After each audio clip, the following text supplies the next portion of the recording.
Well, folks, I can't say hello, Simon, because Simon is crook. It is so rare for Simon to take ill, but he had a touch of the flu last night and consequently couldn't make it.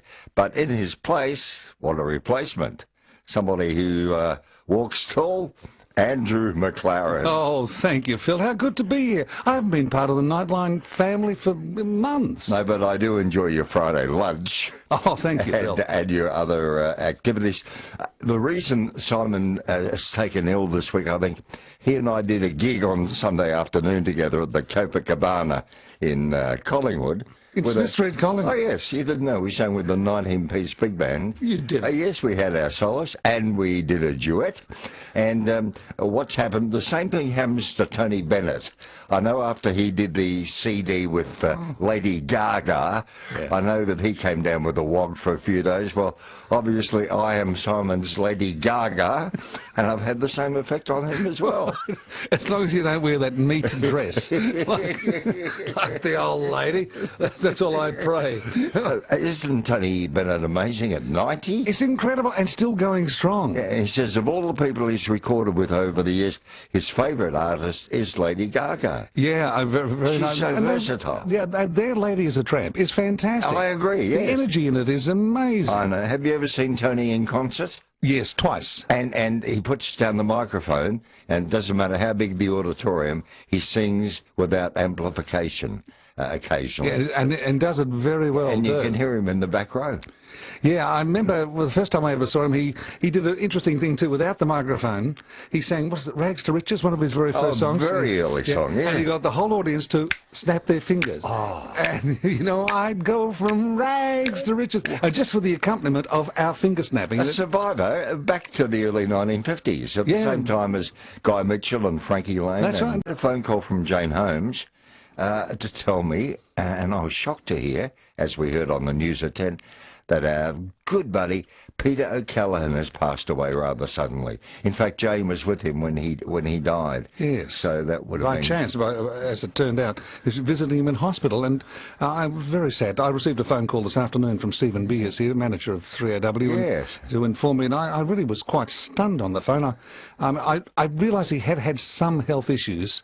I hadn't seen him for some 15 or 16 months, but there was some, but I didn't realise it was so bad. You would know he was an integral part of Magic 12. Oh, yes, it was. A very quietly spoken man, hard to get to know. We'd see each other in the corridors and exchange pleasantries, and I'd say, hi, Pedro, and always his face lit up with a smile. And what a great broadcaster he was. Wasn't he? I have fond memories of a magnificent interview he did when he was at 3KZ. I was just, I'm talking about this as a listener. Yeah. I didn't actually know Pete at that stage. This was with Rod McEwen, the great American singer and songwriter. Okay. And it went on for about 20, 25 minutes, and sometimes that can be a bit long for an interview, but it was just brilliant stuff. And Peter knew the person, the subject of the interview, and didn't just ask him those inane questions that sometimes music stars get asked, and was talking deeply about Rod and his music and what motivates it. It was a brilliant bit of radio. I think it'd be fair to say that Peter, as a broadcaster, was very underrated. Yeah, I think that's a fair comment. I agree. And in fact, someone who knew him a lot better than we did, and I think they might have even flattered together at one time, is Kevin John. Good evening, Kevin. Good evening, Phil, and good evening, Andrew. Sorry to speak to you on such a sad occasion, Kevin. It is, Andrew, a sad occasion, and I'm so pleased that you mentioned an interview that you heard with Pete, because that was one of his absolute strengths. He had great knowledge of artists. He loved music. And when he did an interview, yes, it went for a long time, but you always knew you were going to get something out of it that you wouldn't get elsewhere. And I was fortunate enough to work with Pete at 4 radio stations in Melbourne. And he has been a great friend for over 36 years. Phil was right in saying at one stage you shared a flat together, didn't you, or a house together? Yes, so I came back from overseas. I'd been overseas for a couple of years, and I was looking for somewhere to live, and Pete had a house that he was renting with some other people, and they found room for me, and then we shared a place with a couple of other people for a couple of years, and it was a wonderful experience, lots of laughs. Pete had a very, very quirky sense of humour, as you both would know, and any fans of Pete would know that if you listen to him, you always picked up not only information about the artist, but just about life itself. He had a wonderful way of reflecting what was going on, and you know, it's really hard to believe that Pete has gone at the age of 67. Oh yeah, it's more than that. It's a tragedy, and what a wonderful radio voice. The fact that we mentioned 5 different call signs, would that indicate that he was a bit restless or a bit transient by nature? I suppose that's a good way of putting it, but I do believe also that he just loved the experience of radio. He loved a challenge, and anyone that remembers 3XY in the days of the XY Zoo, he was there with Richard Stubbs and Jane Holmes, and it was one of the first breakfast shows in Australia that started putting 3 or 4 people together, and Pete was the anchor of that, and he and Richard Stubbs had great rapport, and he went from XY Zoo, he went to Eon FM and did the breakfast show with the D Generation. Then he went to 3MP, and I think he's really found his niche with the 3MP audience. He loved all of the artists that 3MP played, and then eventually Magic 1278. And yes, he interviewed so many people, Neil Sedaka and John Denver and Neil Diamond, and he had every star that came to town he interviewed, and comedians, and they all respected the interviews because they all commented on them every time that he spoke to somebody. He was an amazing man, amazing performer, and as I said, I had the privilege of working with him at 4 different radio stations. I knew that when I worked somewhere, I'd be saying, and coming up next, Peter Callaghan. And that's just the way it works. Yes, a very, how would I put it, a kind of a calming voice on radio, wasn't he, Kevin? Yes, very calming, very smooth, and really put a lot of energy into how he crafted what he said.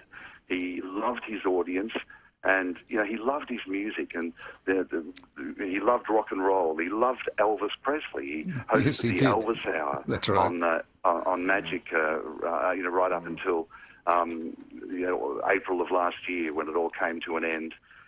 He loved the Beatles. He knew so much about the Beatles, and he would come up with little snippets of information that people hadn't heard before, and he always was fresh with what he said. As I said, an amazing loss. He has a lovely family. His daughter Emma and son Simon, and he has 3 grandchildren. Oh, I didn't know they had 3 grandchildren. And yes, is his son, am I right in saying this? Correct me if I'm wrong, please, Kevin. His son is a chef, or was a chef at one point? Yes, I think that's the case. He's not now, but he was. You're right there. You've got a good memory there, Andrew. Yeah, when you said that you'd pass him in the corridor and just say hello, Pete was just a little bit like that. And it was always less is more with Pete. You'd get snippets of comedy, and he'd pass comments about things that were happening around you, and it was always amusing. I had so many laughs with him, and so many friends that I have spoken to today that feel exactly the same way. We've lost somebody that we truly loved, we truly respected, and we know that an audience that followed him from station to station, will be shocked at the news of Peter Callaghan's passing today. Very much. And sad. Kevin, John, I've had a thought, and this could be way down the track, could be several months down the track, but maybe in time you could get together with the family, retrieve some of those wonderful interviews you spoke of. Maybe they could be put on a CD for all of us to enjoy forever. What a wonderful idea, Phil. And, amazingly that I have access to those interviews. At one stage, Pete was moving, and I gave him a hand, and there was his box of cassettes with the interviews. And yes. I just happened, I have those, and it was a case of I'll get them back to you at some stage. But yes, it's a fantastic idea, Phil, and it would be a wonderful tribute to him as well, because he really, really loved what he did. Absolutely. As do you. You're passionate about radio too. And it's good to hear your voice again on 3AW, Kevin, believe me. Thank you, Phil. I'm coming back to do some overnights really soon, and Australia overnight, and then filling in for Darren James on the weekend breakfast. I'll be doing that in September. So I really love the contact again with everybody at AW, but I know that because we shared the same building when we worked at Magic 1278, Pete had wonderful respect for everybody he worked with, and it's just it has been a very difficult day for a lot of people coming to terms with the fact that he is no longer with us, and I know that, as I said, a lot of people will be feeling exactly the same way. Well, as we say goodnight to you, and thanks for your time, and special thanks to Jane Holmes for keeping us informed today on what's a very sad day for the industry, but particularly for those who were close to him. So as we say goodnight to you, Kevin, let's listen a little to the voice of Peter Callaghan from Eon FM. Eon FM sure found someone of her own. It's called Oscar. 16 to 8, here with O'Callaghan, the D-Generation. Yes, Phil has produced another one. And episode 4 of this. In yesterday's episode, Conan the Librarian. Eon FM. Tension-packed one this morning. It's 14 to 8. The Rose. Andrew McLaren with me tonight in Simon's absence. I suppose, and if you ask Aussies about their weight, most of us say we'd like to be thinner, but there are problems in other parts of us that are thin, like our feet, for example. Well, yes, people with thin or narrow feet often find it a real battle to find the right shoes. Narrow feet, and I have them, Phil, mine would only be 2 centimetres across at their widest, can just slide forward in many, many shoes. I will show you my feet before midnight, let me tell you. Yeah. Crushing the toes up against the end of the shoe's toe, Phil. You might have narrow feet, but Andrew, you are not narrow-minded. Thank you. Now, this is where Gilmore shoes can help. In addition to their wide and large shoes, Gilmore's have a great range of shoes that are narrow and slim fittings. They have men's narrow shoes and women's narrow shoes as well. If you have narrow feet or know someone who has narrow feet, remember the answer, Gilmore's shoes. Now, where are Gilmore's shoes? Let me tell you. They're in Glen Huntly, they are in Heidelberg, and they're in Mitcham. Gilmore's shoes. Oh, they've been friends of ours for a lifetime. John Gilmore and his sons, Sam, Joe and Dave. And in fact, prior to John, his father, Stan, and I think his father before him. And I think there was Hiram and Hezekiah even before them. Yes, so I think it goes back to about the 14th century. I'm almost positive. It's a family tradition, isn't it? Never ends. Now, I know you have... They've tried to get out of them, but they can't. They just move away. Something draws them back to a shoe shop. Now, I know you have a great fondness for quilts, and at short notice...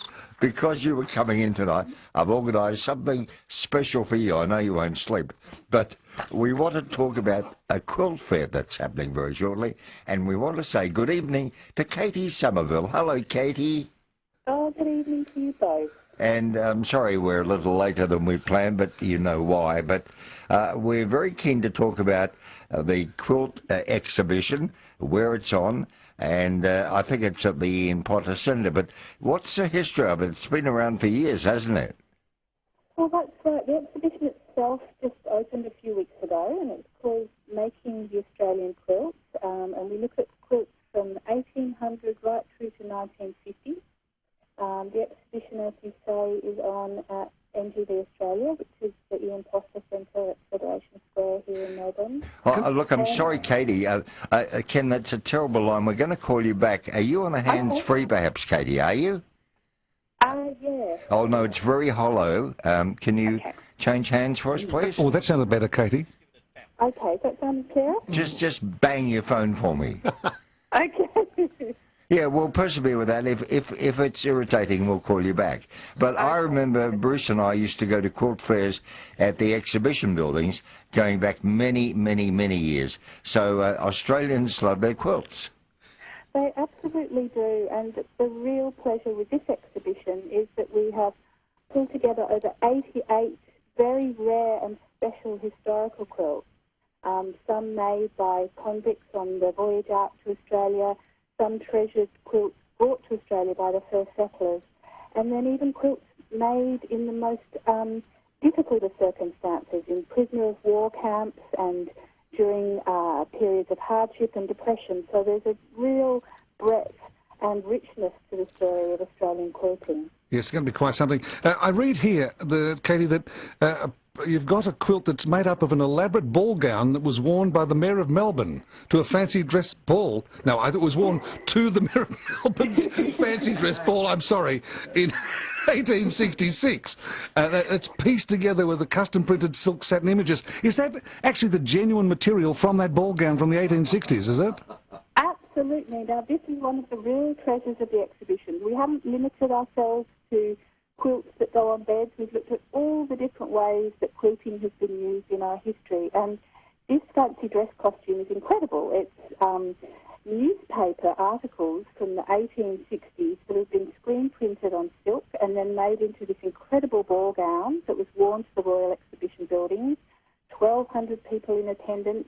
The woman who wore it was even represented in the newspapers of the day as being one of the most outstanding costumes of the night. But it is, in fact, made together of these panels of silk that have all been pieced and patched together into one extraordinary costume. How wonderful. I'd like to hear more about these convict-made quilts from 1811 and 1841. These would be priceless, wouldn't they, Katie? Absolutely. And look, the one from 1841 is a very, very well-known quilt. Any quilters out there will know exactly what I mean when I refer to the Rajah quilt. And it was called the Rajah quilt because it was made on the ship, the Rajah, that was transporting prisoners, female prisoners from London to serve their sentences in Van Diemen's Land. And before their voyage, there was a prison reformer, a woman who was trying to help these women to develop skills that would help them in their later life. And so she taught them sewing, and she provided them with fabric and needles and thread. And on the voyage out, a group of these women created this very large quilt. It's over 3.5 metres in diameter. And then it was then presented back to her ultimately as a way of them thanking her for their, for supporting them, basically. But there's also another wonderful quilt from 1811 made by a woman called Sarah Wall, and she's signed it in the centre. And we know about her. We've been able to track down her details because after arriving in the colony and finishing her sentence, she married a James Wall, and shortly thereafter got us into a bit of trouble because she obviously ran off with another fella. And he put an article in the newspaper at the time saying, please don't give this woman any credit in my name because she's run off with someone else. Oh. Just by this name alone, we've managed to be able to trace this extraordinary... Oh, how amazing. We're talking to Katie Sommerville, Senior Curator, Fashion and Textiles at the National Gallery of Victoria. And Making the Australian Quilt, 1800 to 1950, is currently at the Ian Potter Centre at the National Gallery until the 6th of November. I see there's a book that accompanies the Quilt Fair. Is that for sale as well, Katie? Look, it is. And we've already sold out, but we've reprinted, so there's many more back in the shop. And, great. People can certainly enjoy that, and many of the public programs we're also holding in the exhibition throughout the period it's on. Well, I think Phil's going to get some of his old IMT costumes out, little bits and pieces of them, and start forming a quilt right here and now. You've inspired him, Katie. So this will be one for the ages. And thank you so much for your time. Before we say goodnight to you, something personal. We're going to your bedroom now. Describe the quilt on your bed, Katie. Well, actually, mine is a rather interesting fake fur number, so I'm not sure what that says about me, but... Interesting. Yes, well, I must read up a few psychiatric texts on that and see what the results are. All right, nice talking to you, Katie. Lovely to see you. And would you do me one favour? I know we've never met. Please buy a new phone. Okay. Okay, good night. It's 29 past 10. Someone waiting to speak to us. Oh, that's Jolene in Parkville. Hello, Jolene. Thanks for being patient. Hi, love. Yes, Jolene, hello. I'm sorry, Simon's sick. He'll be okay, hopefully by tomorrow night. And my condolences to whoever died. Yes, that was the condolences to the And family listen, of Peter My Callaghan. mummy was a matron at Adelaide Hospital, Ah. and my granddaddy was police commissioner of Adelaide. Gee, you That's come. before they settled into Victoria. You're from good stock. And my daddy was a bad man, and he's not worth the breath I'm talking Oh, in. no, I'm sorry. When you get personal and speak about your own family, because you've identified yourself, Jolene, so I'm sorry we'll have to chop that call short. Yes, that's unfortunate it ended so badly there. I would have liked her father to have had equal time. There's always two sides to every coin. Couldn't and agree I more. Bet he'd have his story too. Now, some people say you haven't got an ounce of talent, Phil, but I say there is another side to the story. Oh, by the way, when you talked about the Lord Mayor wearing that ball gown, I suddenly thought for a moment the Lord Mayor's camp. Because you remember down at Summers, yeah. At Summers. Well, it just crossed my mind. It's a busted. It's 26 to 11. Andrew McLaren, the strange voice, filling in for Simon Owens for this evening. Get better soon, Simon, right here on Nightline. And it is 3AW, and it's Alan of Coolaroo. Hello, Alan. How you going, Andrew? Terrific. Good to hear your voice, Alan. Oh, wonderful. I was having coffee today, and I bumped into this couple of ladies, and talking to them, this lovely lady that rings up, her name is Norma. Oh, yes. And one of the ladies said to me that the lady that rings 3AW, named Norma, she's a friend of hers, and her friend is named Dot. Uh-huh.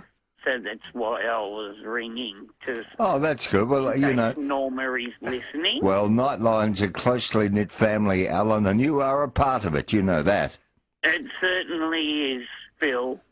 And I wish you a pain-free night, Alan, and all the very best. They were lovely. Two ladies they were. One was elderly and one, Dot was younger than her, but they were just lovely to talk to. Yes. All right, then, and best to your grandson too, Al. Thank you very much, Phil. Okay, bye now. And Yes? Andrew. Yeah, it's good to hear your voice again, Alan. Yeah. All right, Andrew. I mentioned, good night, buddy. I mentioned to you earlier how Simon and I had really stepped, good night, buddy. I mentioned to you earlier how Simon and I had really stepped out of our safety zone on Sunday by singing with a 19-piece big band, the B-sharp big band, without any rehearsal and no time to go through the arrangement. You would have done goody-goody, I imagine. Yeah, I did. It's one of my songs, and then we did a duet together. But I'd love to hear from other people tonight who have stepped outside their safety zone for different reasons and how they've coped with it. Yeah. It might be somebody who at short notice had to speak at a wedding, for example, and had to get up and make a speech. And apparently a lot of people are very fearful of public speaking. They did a survey, and people have a phobia about sharks, spiders, snakes, but more so about speaking in public. So when have you not had a safety net when you've been away from your comfort zone and had to do something extraordinary, and how did it go? Like our performance on Sunday. The only word would be extraordinary. So, folks...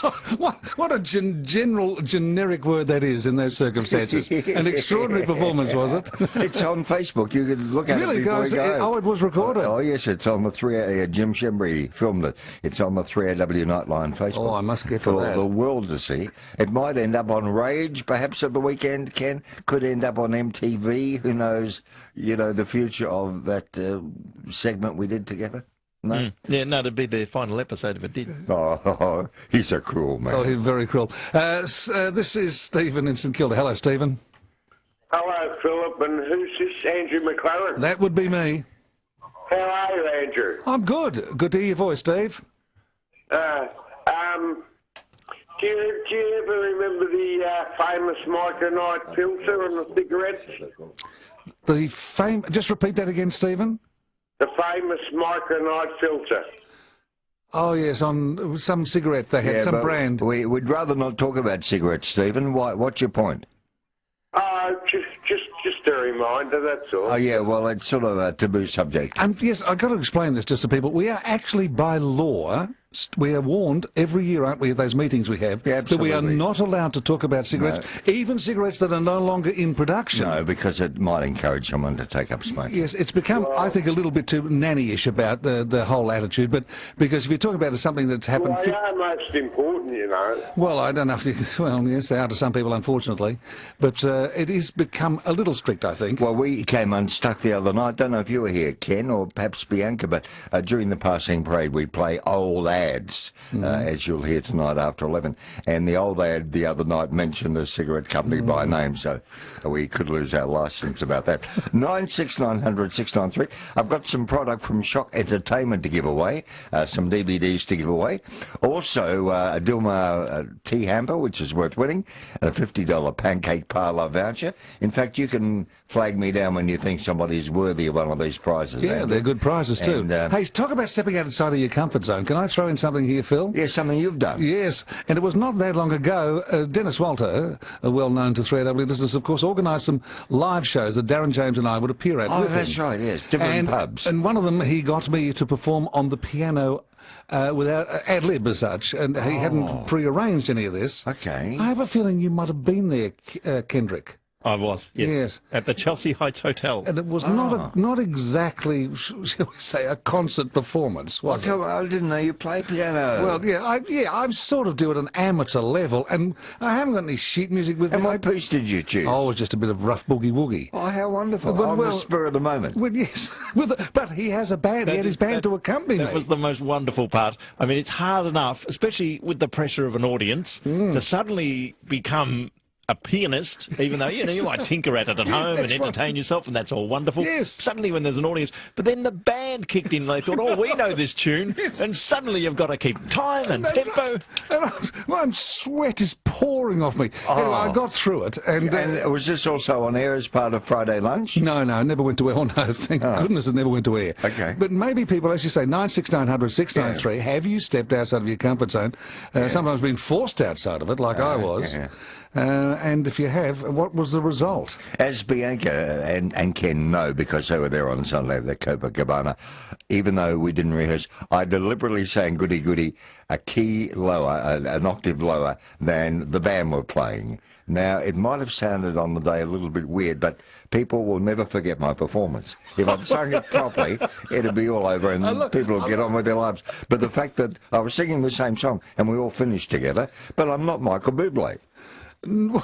No, you're not. Look, I've heard your original Goody Goody, which you've sung to some instrumental version of the song, haven't you? Yeah, recording normally. That's right. I've heard that. It's okay, but I don't know about with a 19-piece band. Yeah, they drowned us out, luckily. Yes. What was the duet song you sang? Oh, Simon sang, and he belted out the song superbly.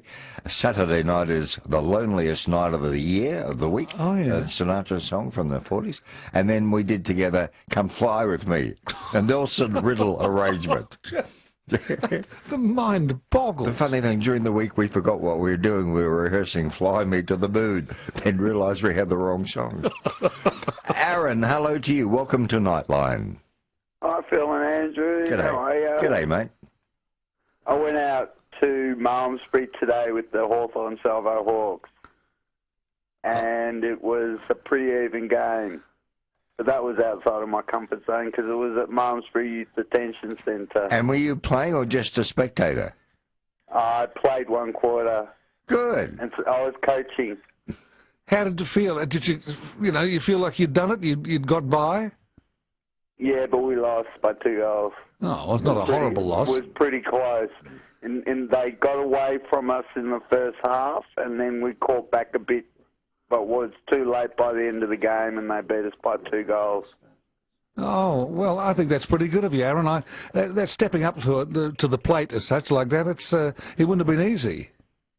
Well, for them, it's a great opportunity to do something rather than twiddle their thumbs in their cell, and to take up that opportunity to play football, which you don't often get when you're in those circumstances, is a great trait, a great thing to do with their time. It would have been. Yeah, good on you, Aaron. Thanks for calling in about it. Let me ask you this. At the Malmesbury Youth Detention Centre, are there girls there as well or just blokes? We had girls on our team. We had some youth worker girls on our team. Oh, they were from the staff, were they? And Kath. It was Em and Kath on our team. Kath got the best on ground. Right. But they're all boys down there at Malmesbury. Yeah. Okay, you did a good day's work, Aaron. I'm sure you brought a lot of pleasure to a lot of people and took their minds off it. I think it'd be very, get a bit boring, the regimen, the routine, wouldn't it, of being in a youth detention centre, whether you're incarcerated or whether you're on the staff. So thanks for adding a little cheer to their lives, Aaron, and good to hear from you. Now I'd like to add a little cheer to your life, Andrew, because this is what happened last Sunday afternoon at the Copacabana.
Okay, so you get the picture. Actually, we sounded like we were singing through Katie Sommerville's phone, the lady from the National Gallery.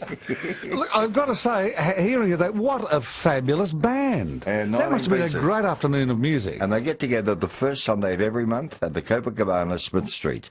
And what is this with Simon and the hat now? Does he always wear a hat? Oh, no, I think he thinks he's Frank Sinatra Jr. Yes, he's got sort of a Sinatra snap-brim hat on. But every photo I see of him lately, he's wearing one. No, but I have to say, we rehearsed a little bit in the studio, and, he only sort of gave a little, but when he was on stage, he belted that out, and everyone was really pleasantly surprised. Yeah, you did pretty well, guys. No, he was the star of the afternoon. I wonder if we'll be invited back. Good evening to Michelle Ainsworth at the Herald Sun. How are you, Michelle? Good evening, I'm well, thank you. And what's leading page one? Would it be the overnight shooting? It's actually the census. Again, the census. Yes, so $340 million it has cost us for this waste of time and effort, and the big question now will be what is the census actually going to look like? How many people will actually eventually fill it in? As I said to John Deeks last night, isn't it time we came to our census? Oh, that's a dad joke from a while back, that is. And John thought it was too. Sorry about it. What's inside the paper? So inside, we've got a nice story here. We've got footy St Kilda football great Nicky Winmar has reunited with his son Tynan in the last couple of years, and they are together in the paper talking about the fact that Tynan is gay, and Nicky Winmar has come out to support him and said that we should all be supportive of everybody. So this is ahead of the Pride game that's being played between St Kilda and Sydney this weekend. Oh, that's very timely, isn't it, as such? Yes. So that's good. What else have you got there, Michelle? So I've got one here that I think your listeners may think that they've experienced.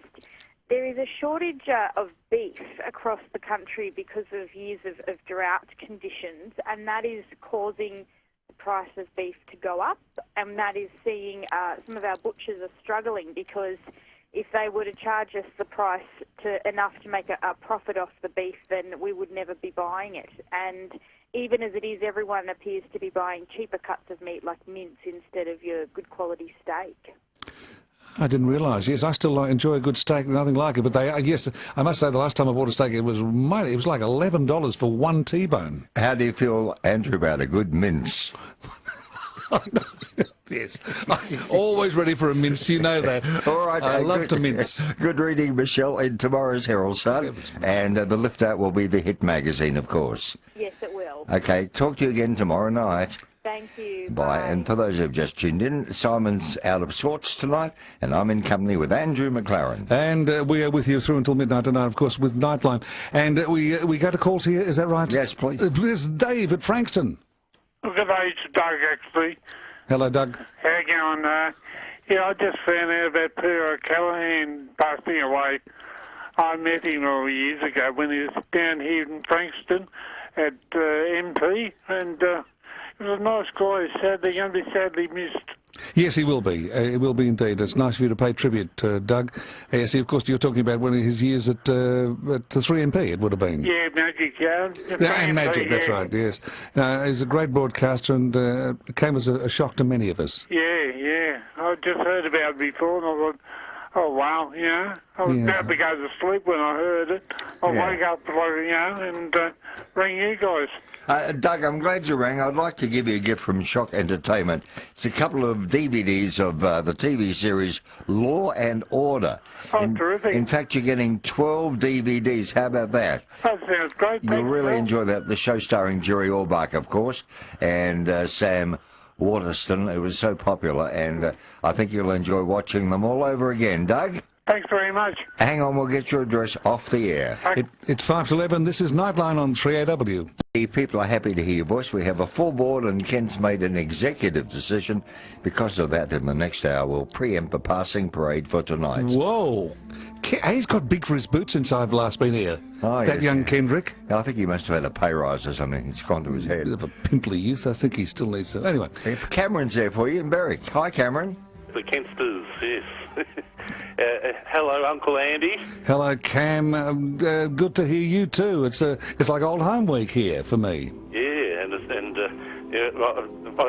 knew that the census was going to be a major, kerfuffle or whatever, and I knew there was going to be problems with it before it happened, By the way, Cam, I do enjoy that heavenly choir you now have in your lounge room with you. I'm really enjoying their music. Oh, okay. Yeah, just can we hear a little bit more of them? I'm sorry. Oh, do I have to wait till after the news? No, you've got a minute. Go ahead, Cameron, please. Oh, okay.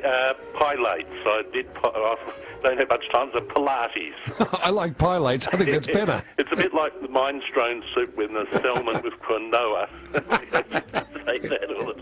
Yeah, okay, boys. Hooroo. Nice to see you. Nice to talk to you. Yes, I used to work for a guy who every time he talked about it, he said, I love Italian food, Andrew, especially lasagne. And I always wanted to correct him, but I felt I'd be a bit rude. So he said, how about we have a dish of lasagne when we finish work tonight? Oh, isn't that wonderful? Yeah. Okay, we'll come back and continue with this nonsense after the news. To the Bureau of Meteorology, Richard Callaghan, a very good evening to you. Good evening, Andrew. Nice to talk to you, Richard. What an evening we've had in Melbourne town. Certainly have. It was a fairly fine day, mild too, up to 15 degrees, some sunshine, particularly in the first half of the day, but that band of rain came through around about 7:45 in Melbourne, and we had about 2 hours worth of fairly heavy rain, and amounted to 8 millimetres in Melbourne, and we saw some gusty northwesterly winds as well. But it's gone through fairly quickly. It's well to the east now, and the rest of the night should be dry, heading for a cool overnight low of 6. And then tomorrow should be generally a dry day. Sunny morning, and then some cloud in the afternoon, a slight chance of a shower over the eastern suburbs through the afternoon, and heading for a top of 14 degrees. No, not too bad at all for a late winter day as such. I suppose you'd call it late winter by now. Richard, how are we going as far as our water, our rain for this winter, or for this August at least? Well, the winter's been fairly wet. We've had above average rainfall so far in June and July, well above average, and right over most of the state as well. Into August, we've been closer to the average so far. Still got 3 weeks to go, so we'll see what happens there. But we're certainly tracking well above average for winter. As we move into Friday, again, another mainly fine day. It should be dry during the daylight hours, a slight chance of a shower into the evening as a cold front approaches. If not Friday night, we'll see those showers during Saturday, mostly during the morning as a northerly wind shifts westerly. 15 degrees Friday, 16 degrees Saturday. Sunday should be mostly fine, 16. Monday, fine and sunny, our mild day, 18 degrees, still 18 on Tuesday, and then a cold front middle of the week brings the temperature back to 13 with a few showers about. Not too bad a weekend coming up, though, really, considering this time of the year, is it really, Richard? No, it's looking pretty good, and, yeah, mainly dry weekend coming up. Terrific. Okay. Thank you, Richard Callaghan. Bye, Rich. And no passing parade tonight, so you can all talk to Andrew McLaren, including Carol at Tynon. Well, hello, guys. Hello, Carol. It's lovely to speak to you. Thank you. I am a smoker. Mm-hmm. And your earlier call got me out of bed. I actually listen to 3AW all the time. I have a radio in my bedroom, and I listen to 3AW all night. I would like to point out that 2/3 of a packet of cigarettes, as in dollars, goes to the government in tax. And I am persecuted as a smoker. If it is such a dreadful habit, why don't the government make it illegal?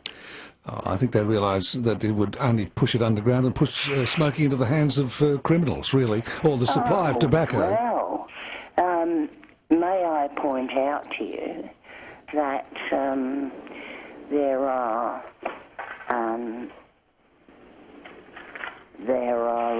sorry, I'm letting my dogs out.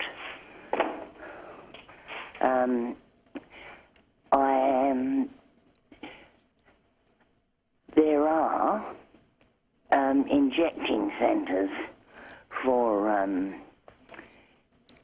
people that are yes, use heroin, etc. Yes, drugs. Yes. And I heard that there are now going to be centres for ice users. Well, that's news to me, and I think they might be overstepping the mark a little. Understand your dilemma, Carol. Smokers are slugged with federal taxes. But you can say that for alcohol drinkers too. I mean, governments have warnings, do not drink, and, you know, drinking is bad for you. At the same time, they love to collect the taxes from the sale of alcohol, and it's the same with cigarette smokers too. And don't smoke, please don't smoke, whatever you do, but at the same time, gee, it's great to get all that money from the sale of a packet of cigarettes. But, you know, the good point is, if that price hike discourages someone from smoking, so be it, and that's for the good. Yes, I agree. My friend Hilda smokes 50 a day. She has a packet that contains 50 cigarettes, and she's spending about $40 a packet. Whoa. So that's, you know... She's going through hundreds of dollars a week. That's around 75 cents a cigarette, and she resents it when somebody bots from her in the street, you know. Don't blame her. She feels she's giving away money. How's Hilda's health these days, Flip. Oh, she's pretty good. She broke her hip, you know, but she's made a wonderful recovery. I know it's rude to ask a lady's age, but what sort of zone, age-wise, would she be in? Coincidentally, she's mid to late 70s. Yeah, amazing. She's in good shape, but again, we don't encourage anyone to take up the habit. I think Hilda was in TV in the early days, wasn't she, as I remember, Phil? Yeah, she was a lovely hostess on Reg Grundy's quiz shows. Jeff's on a mobile. Hi, Jeff. Oh, g'day there, guys. I'm actually not on the mobile tonight. I'm sitting at home. I've got an RDO, and it's just wonderful when the weather's terrible and I don't have to go to work. But look, I just had to ring. I was watching on the webcam there, and I saw Andrew and I heard his voice and saw the trademark Andrew of your Dr Pepper can sitting there next to you. And I was just a bit disappointed you weren't wearing one of your little famous salmon-coloured jumpers tonight, though. Would you believe my little salmon-coloured jumper? It's got a moth hole in it, Jeff. I would believe that, Andrew. It's very, very sad. Longer than I have. And can I tell you something else that's been very tragic in a small way for me tonight?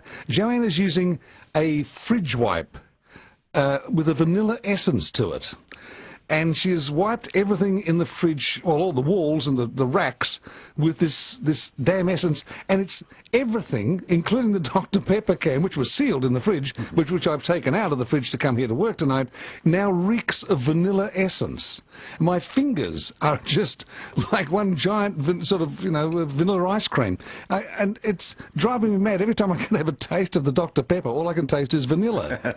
And I've had a similar thing happen here where my dear wife has done a bit of a clean-up with wipes that have got impregnated with eucalyptus oil, and that's the same sort of thing. I love to get a bit of that on your lips. It's lovely. Well, I think my mother used to put bicarbonate of soda in the fridge to get rid of those nasty odours. That's right. My grandmother used to do that too. Yeah, rather than the extremes you're going to, guys. Yeah, that's right.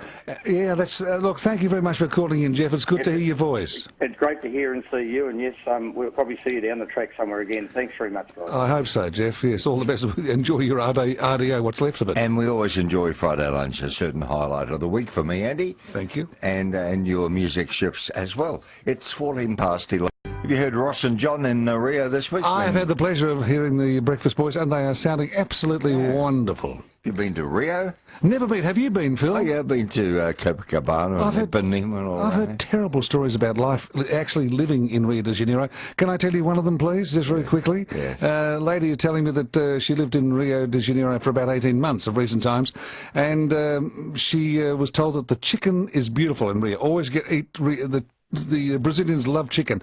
So she bought a chicken. It was absolutely, when she took it home from the supermarket, absolutely rotten when she opened up the wrapping. Yes. And apparently the supermarkets, a lot of them there, they switch off the freezers at night to save electricity. Oh. So the chickens are frozen until about 11 p.m. Oh. And then from 11 p.m. till about 5 a.m. they're unfrozen as such. And then they switch the refrigerators back on again. Mm-hmm. And she found this was a problem, and one of the many, many problems of living there. Her husband was supposed to go to work every day and arrive at 9 o'clock. He found it almost impossible because of the traffic to get there, because there was up to 3 hours travelling time in the car. So she said, well, look, let's try some other form of getting there, like a bus or whatever it may be. Oh, no, don't do that. He looks too much like a gringo. He'll only be mugged. Oh. He must go in a car and have the doors locked. Okay. So I'm hearing mixed stories about the glories of Rio. I don't know. I have, and not having been there, I can't be sure. I was there in 1975. Felt quite safe back then. Nobody sort of attacked me or molested me. Or... Well, that was probably the little brief bathers you're wearing on the beach at Ipanema, I imagine. No one wanted to come near them, I imagine. Would be one guess. Yes, probably right. They're very skimpy. He waited on the beach for hours. Hoping something would attack it. A shark, anything. Yes, Tony Abbott lent me his. Kelly's in Reservoir. Hi, Kelly. Good evening, guys. Sorry to hear Simon's not so well. I mainly rang to say thank you, Phil. You have made so many people happy today, you wouldn't know. Okay, I got the DVDs. I didn't realise they were cartoon ones. Yes. But no, every cloud has a silver lining. I don't have children, and I don't have nieces or nephews.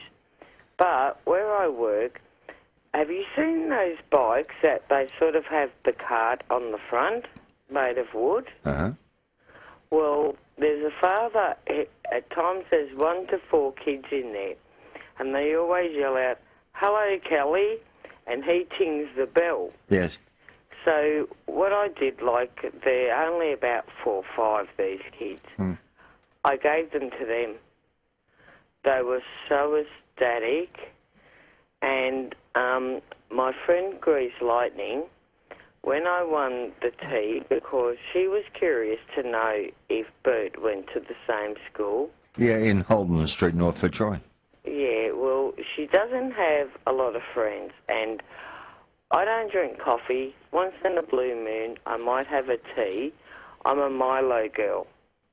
And when she came around yesterday, I said to her, "Do you drink tea?" And she goes, "I love it." And she said, "And I'm almost out," because she's a bit of a battler. And I said to her, "Next week I'll have some for you." And I told her, and because she listens to your show every night, and she said, "You want a tea pack?" And you know what? You also made me very happy because I could make other people happy. So thank you very, very much. Oh, it's a pleasure, Kelly, and obviously you've got a big heart. You don't keep anything for yourself. You share. Just quick, though, on Friday, I'm coming in to pick up the Jeans for Jeans thing from the reception. Yes. So I've so far totaled, I sold a merchandise kit. I've raised $368.20. Right. So I'll see what's at the reception when I pick it up Friday. Oh, good I work. want to give people an extra week. Yes. And is it okay if I ring in next week to let you know what the total was? Yes, you're very welcome. We always love hearing your voice, Kelly. Oh, no, I wouldn't say that. I've got a horrible voice. No, I recognise your voice now, and you call in as often as you like. I'm sorry I won't be here on Friday to meet you, but it's my day off. Oh, no, look, I've got to do it in between work. I know. I'm coming in after work, Yes. and I've just got to pick it up and get back, because I've got the afternoon I have to do. Well, if you'd like to wait, I'll be in by 8 o'clock on Sunday night, if you'd like to wait for me. What, from Friday till Sunday? Yeah, set up a little tent in the foyer down there. Okay, Kelly, take care, and congratulations on the good work you do. 22 past 11, it's Nightline, the strange voice, Andrew McLaren. You're hearing, filling in for the somewhat ailing Simon. He should be back tomorrow, shouldn't he, Yeah, Phil? it's very rare for Simon to take a day off. A young man like him, wonder what he's been doing. Has he been sort of spreading his vital juices too soon, too young? No, but I imagine that being a parent, perhaps he's caught something from one of the children. Oh, that happens too. Maybe. I was never so sick as when I was a school teacher, because you'd be in a classroom with kids all day, and I had bugs and wogs. Oh, you would? I had them for forever. Where were you teaching? What suburb were you in? Falkner. Anyway, now, we move now to Joan of Ivanhoe. Hi, Phil and Andrew. How are you tonight? G'day, Joan. Good to talk to you. That's good. I just want to touch on a topic that you brought up earlier on, a standout, something that you've actually done where you've had to do something out of your comfort zone. Yes. What's yours, Joan? One thing that came to mind instantly was when my sister was turning 40, and I had no intentions on doing a speech, just because it's one of those things that I'd like to, comfortably, shun away from. And so she had organised one of her close friends, who's a comedian as well, and we thought that no one could deliver the speech anywhere as good as her, so she had the honours to do the job. But unfortunately, the day before her party, she had lost her voice. Yes. So I thought, oh no, we've left all the pressure on one person to provide a fantastic speech for my sister's party, and then I thought, well, no one knows her as well as what I do, so I thought it was my responsibility to put together a speech. And I actually, even though it was a fear of mine, I thoroughly enjoyed putting it all together and reflecting on, the many years and the many happy memories that, we've shared together over our lifetime. So on the night, my nerves had just vanished, and probably because I didn't have much time to put it together, but I had you know, I think it was like, actually, no, it wasn't the night before, it was the morning of. That's right, the morning of the party. So I had a few hours aside that I just, you know, focused on her speech, putting a speech together for her, and I was just really honoured that I had the courage to deliver it on the night. And how long, Joan, can I interrupt you slightly? How long did the speech go for? Well, I typed it up in large font, and it would have been, I'd say, well, there were 5 pages. I'd say at least 7 minutes. Excellent. Just about the right time for a speech, the right length of time. It was really good because there were just so many stories, and the one good thing that I did, because she had like her netball friends, some of her high school friends, some of her work colleagues, her cousins, I tried to include various groups that, you know, that meant a lot to her and that, you know, that knew her really well, and just shared some funny stories, nothing embarrassing, but, you know, just some laughs, and it was just great. I was really pleased, and it's a speech, like, you know, 6 years later that I actually enjoy reflecting on, and, you know, just puts a smile on my face, and I was just glad that I had the courage to do it. Oh, yeah, well, you Good know, on you. Gives you confidence too, That's Joan. right. So if anyone's got that fear, I'd tell them to give it a go and practice it on, you know, someone close by, just so they can proofread it and make some important corrections. And, and you'll be really pleased with yourself if you have the courage. Just take a deep breath and away you go. I'm never lost for words, except if I'm in church. If I have to speak at a funeral or something, well, I find that very emotional, you know. That's why I thought I'd rather do this speech at a happy celebration rather than at someone's funeral. Yeah, I'm inclined when I have to speak at a funeral to hyperventilate a little. It's a tough Joan, I've got for you from Dilmar a hamper of Dilmar tea. Lovers of tea can enjoy the delicious taste of Dilmar homegrown green tea. It's going to be wonderful for you. From the Highlands, a carton or a hamper better of Dilmar tea. Hang on, Joan. Thank you very much for your call, Joan, and good to hear your story. From Lower Templestowe, Catherine joins us. Good evening, Catherine. What? Yes, you're on Nightline. Catherine, please go ahead. Catherine? Ron. No, I've got Catherine on the screen. Okay, Ron, you speak instead. Oh, right, Ron, I got on. Oh. Yeah, okay, it's across the line. That's what's happened. Yeah, it's just like the census form, is it? And speak about anything you like, Ron. Eh? Speak about anything you like. All right.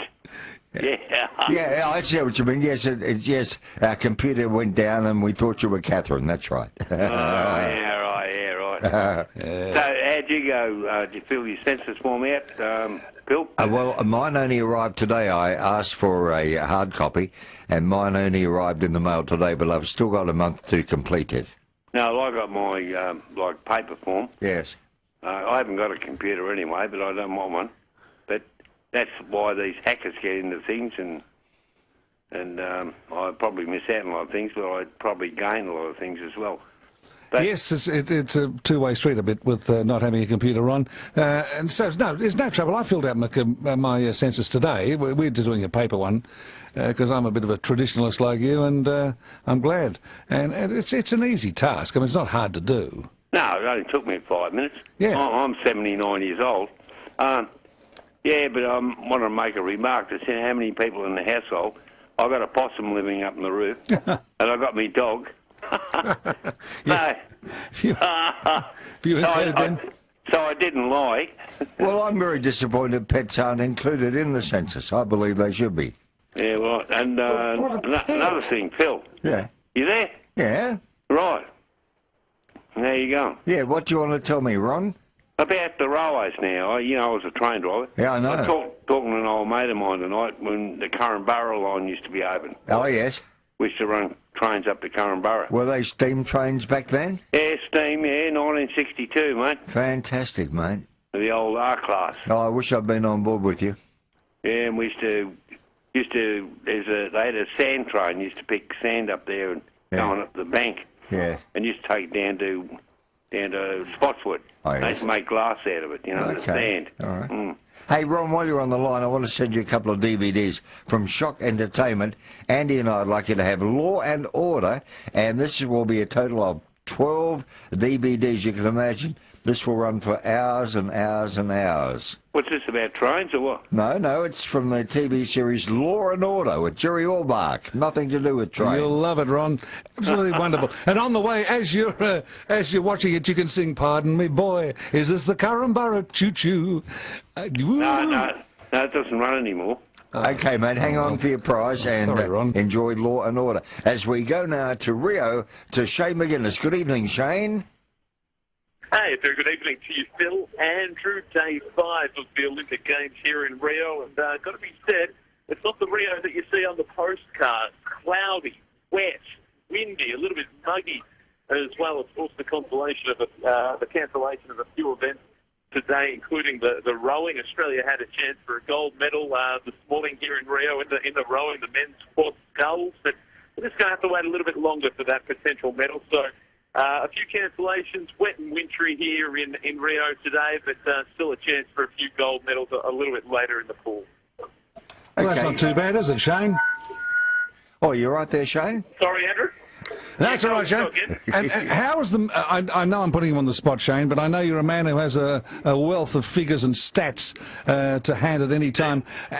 Compared to London, how are we doing at this point of the Games as far as the medal count goes? Yeah, I reckon we'd be just about on par. We're certainly exceeding expectations well, no, I shouldn't say expectations this time around. We're going better than we did in London 4 years ago in the pool because we only won 1 gold there and we've already got 2 gold in the pool. We need to get a few more gold in the pool if our expectations of finishing top 5 on the medal tally are to come to fruition. I think we're a chance tonight in the men's 100-metre freestyle. Kyle Chalmers is an absolute sensation. Just 18 years of age. He'll be a real chance in that event, and Cam McAvoy as well. So I think the golds will continue to come in the pool, and that'll give us a better record than we had 4 years ago. I want to know, are you media folks staying in the village, Shane? We stay in our own media village, Phil, which is, dare I say, on a similar line to the athletes' village when it comes to facilities. Are you staying in a favela, perhaps? That's not a villa. It's No, I didn't say villa. I said a favela. Oh, no. Well, it's probably, in fairness, it's probably closer to a favela than it is to a nice villa overlooking a pool. But it's not that bad. It's just a few issues with maintenance that, you know, we get up and keep going. It's a very interesting Olympic Games, guys, to say the least. The sport has been fantastic and can't be criticised. But it's all the external planning that's gone into these games. You can see incidents of problems compared to that of London or even Beijing 8 years ago. Well, you might be aware Caroline Wilson and I went to the London Olympics 4 years ago, and we just, even though we didn't win very many gold medals at that time, we just had the best 2 weeks.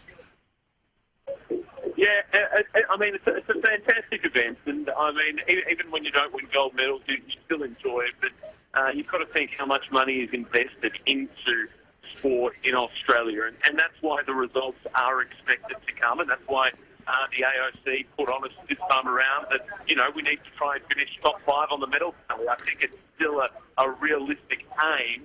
However, the medals need to start coming if that's to be achieved. Well, that's right, because didn't they work out a tabulation of what the Australian taxpayer has paid per medal, whether it be bronze, silver or gold? It's $9.5 million per taxpayer dollar medal, apparently, which is a bit alarming.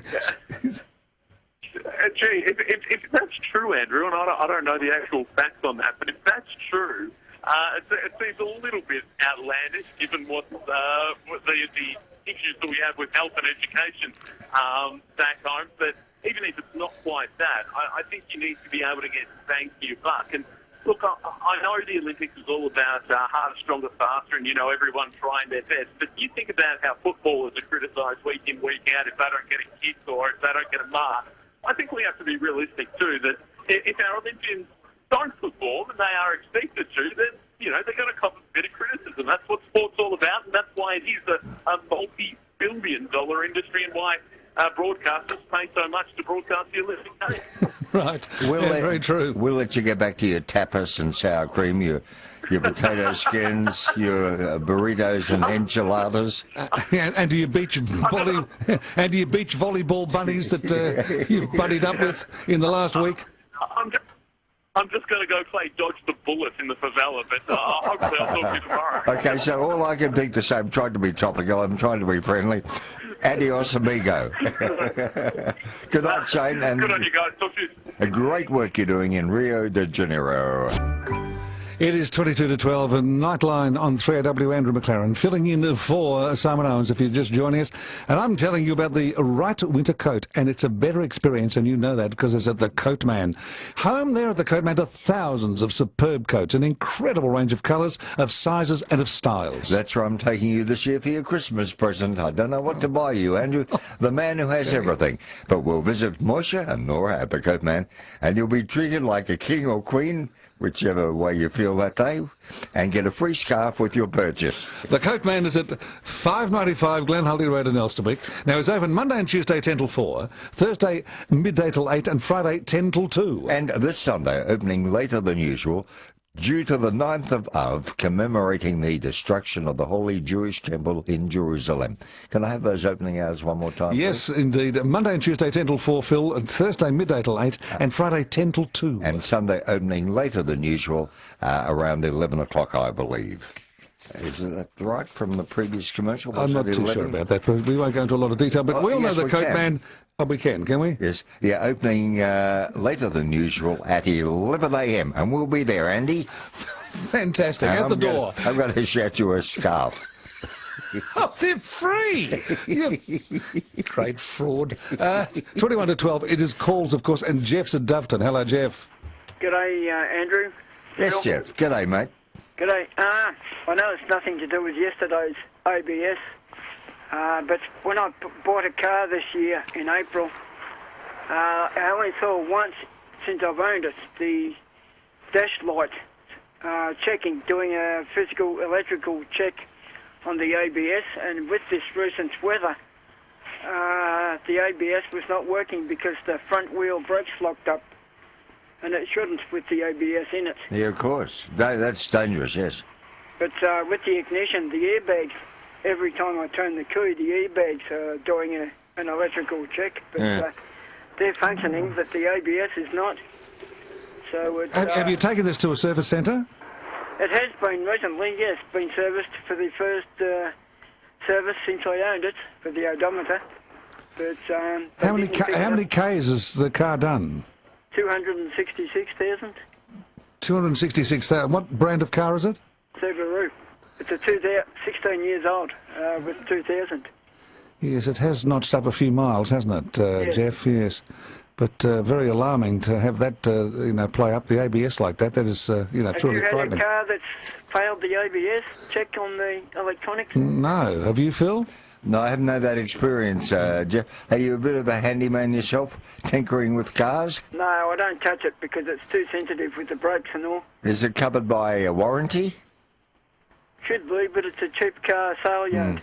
Oh, yes. No, you won't get any back up there. Well, good luck and be careful, especially in the rain and in the dark, Jeff. Don't take any risks.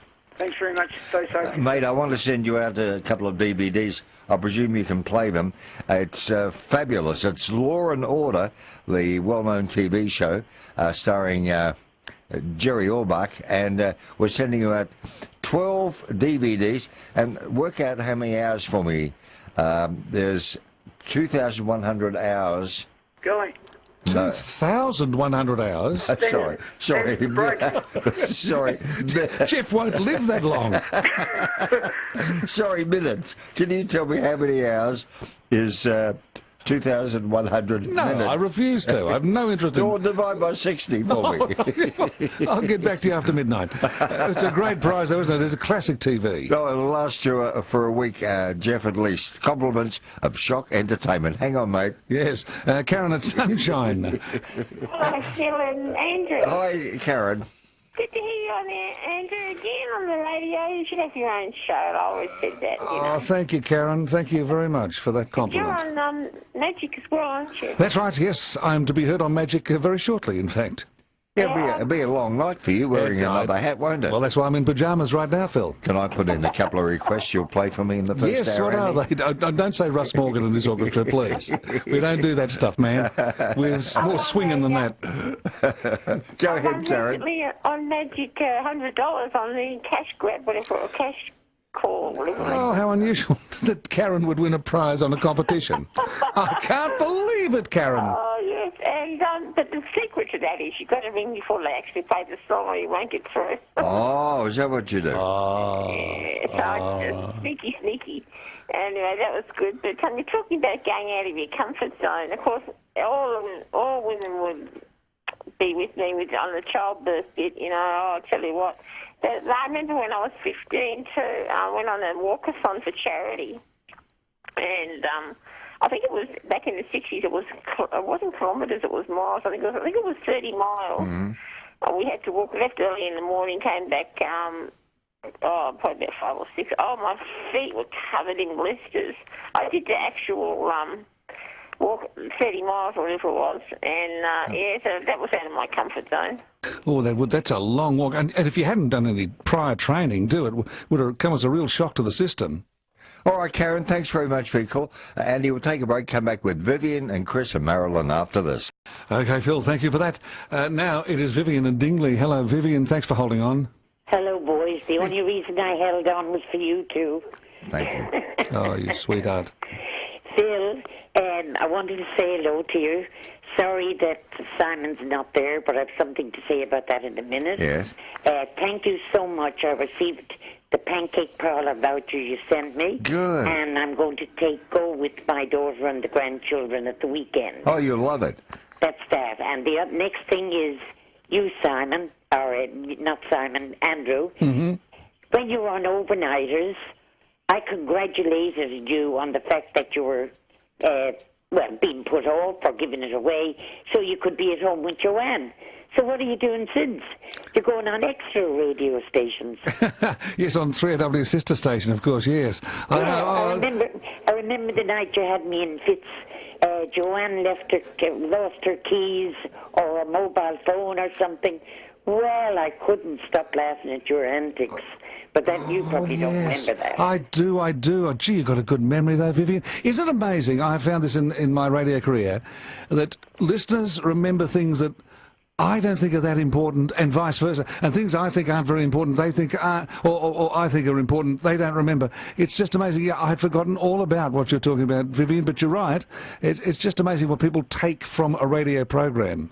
Yeah, no, well, I've enjoyed your quirkiness, and you and Phil you're both really terrific together. And listen, I hope Simon, maybe he's listening and maybe he's not, but if he stretches it out to Friday, he won't have to do the vacuuming.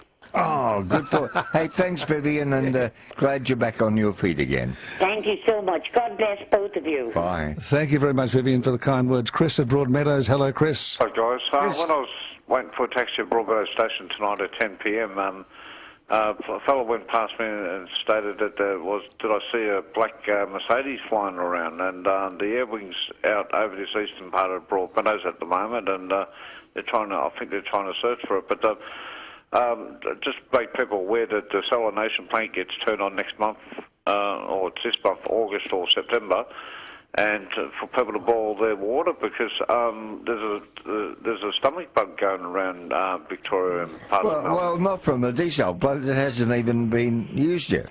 Yeah, well, a number of my friends are coming down with stomach bugs at the moment, a lot of pain. Yeah, but be fair, don't blame the desal plant. We haven't switched it on. No, we've got low levels of water in our dams, even though we've had a fair bit of rain. Have we? And so we're getting the raw type stuff coming out of the dams at the moment. But I thought we had about 70% full, our dam. Chris, we're running out of time. Thanks for your call. Sorry you've rung so late. I can't believe I was in my chemist shop the other day and I saw bottled water on sale at $2.50. $1.50 a bottle. Oh. I can't believe why people would buy bottled water when it's in the tap for free. If my grandfather, Leonard Patrick McLaren, came back to life and saw those supermarket shelves groaning with water bottles, I just don't know how I think he'd want to go back in the coffin. Yeah. It's just too much for me, too. Wouldn't it be better to have an empty plastic bottle and fill it up from your own tap every day for free? Couldn't agree more. Nothing wrong with our water. Rumours. And now, consolation for the secretary. If the secretary writes a letter, it's too long. If he sends a postcard, it's too short. If he attends a meeting, he's butting in. If he stays away, he's a shirker. If he offers a suggestion, he's a know-all. If he says nothing, he's useless. If the attendance at meetings is slack, he should have called the members up. If he calls them up, he's a pest. If he asks a member for a subscription, he's insulting. If he doesn't, he's lazy. If a meeting is a big success, the committee gets the praise. If it's a failure, the secretary is to blame. If he asks for advice, he's incompetent. If he doesn't, he's swollen-headed. Whether he likes it or whether he doesn't, if the others won't do it, the secretary must. Copyright restricts distribution of this piece by any means of duplication. Andy, considering that song was recorded in February of 1934, it's pretty well timeless, isn't it? It comes out very well, doesn't it? Al Bowley and Ray Noble. Yeah. Just one microphone for the vocal and the whole band. That's right. Recorded, I believe, in the same studio that the Beatles were at Abbey Road, that the Beatles were to use some 30 years later. Okay. Yeah. How interesting. I think they had changed the microphones by then. Yeah. And I wonder if Al Bowley and Ray Noble crossed that pedestrian crossing as well, that zebra crossing. You think they did? Don't think they ever posed for a photo there, but it would be wonderful to see.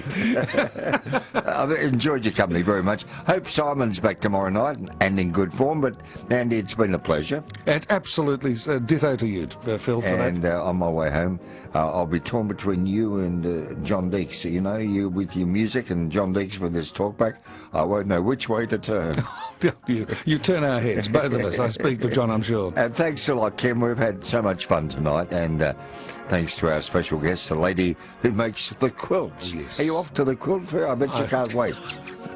I'll be there at openers this morning or tomorrow morning. Okay, take care, folks. And after the midnight news, Dixie. In fact, he's just wandered in. Now, welcome, John. It's so strange to sort of meet Mr. McLaren because I've listened to him so many times, and to actually sort of meet him. Have you not met him? No. I can't believe this. Like, you're an old shoe, Phil, of course. Yeah, but, we've known each other forever. But no, it's lovely to sort of meet the person behind the voice, if you know what I mean. It's always still amazing to me. I was the same when I met Norman, pardon me, when I met Norman Banks at La Trobe Street many years ago. I thought, are you equating me with Norman Banks, huh? No, not quite. Please, don't start. No, he was, it was, I got a bit sort of quivery. Did you get a bit quivery when you met me just a few hours ago? I'm still quivering. Thank you so much. Did you see Andy and myself on the Royal Children's Hospital telephone? Oh, if you mention that again, Phil, I think I'll scream. Well, you know, we were stars of the Good Friday appeal. Was that the time you wouldn't let them take your seat when they wanted to change the panel? I bring my own for safety reasons. You've got to prize him out of that with a shoehorn. What's on the show tomorrow, DC? Well, we've got one of your favourite people coming up, Gerald Quigley, for What Ails You. Yes. And he's our pharmacist, a master herbalist, so if you've got aches, you've got pains, you've got something that's not right, then he's the man. All right, and what else is happening? You'll have the cereal at 3:30? Bob Tyler coming in as well, Terry Galloway, Tim Shaw from 2CC. Tim Shaw? Yes, good. lovely. The dental man. Yeah, great radio. He's a very funny fellow. But there's more. There's more. There is more after the midnight news.